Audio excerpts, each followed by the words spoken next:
बोनी यादव डड़ियन से 101 रुपया कह रहे हैं, ढोला गा दीजिए। तो सुदामा जी से कन्हैया ने कही का नहीं,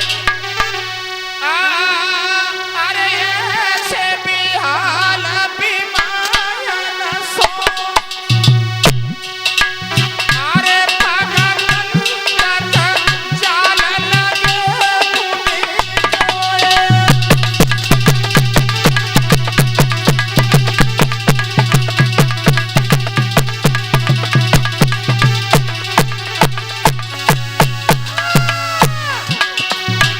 बोले कन्हैया, अरे आई माँ दुख पाए सखा, अरे आई माँ दुख पाए सखा, और तुम नीत के किताब रखो।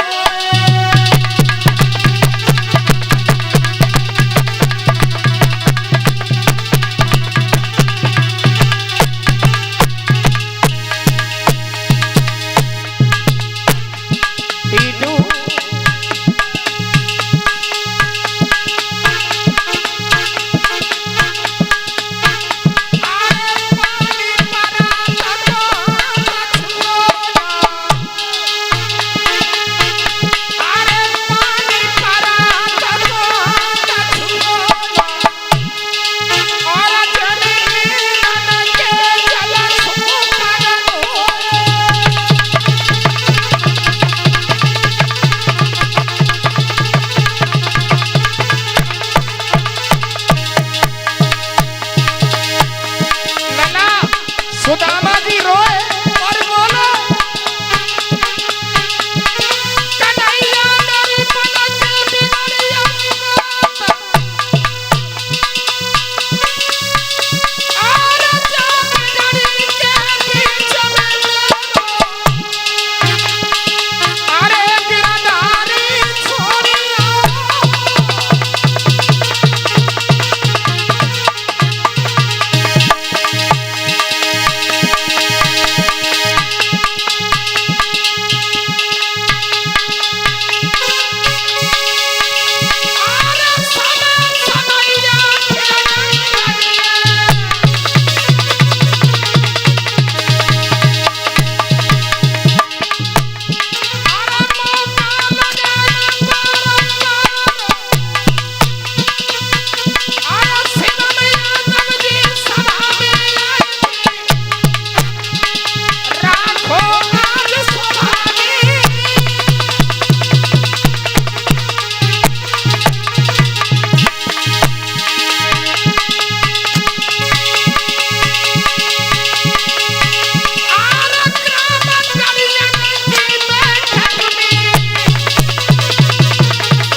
आ जाइए भगवान ने परीक्षित जी कहा है सुदामा जी से, भैया मेरी भाभी ने क्या भेजा।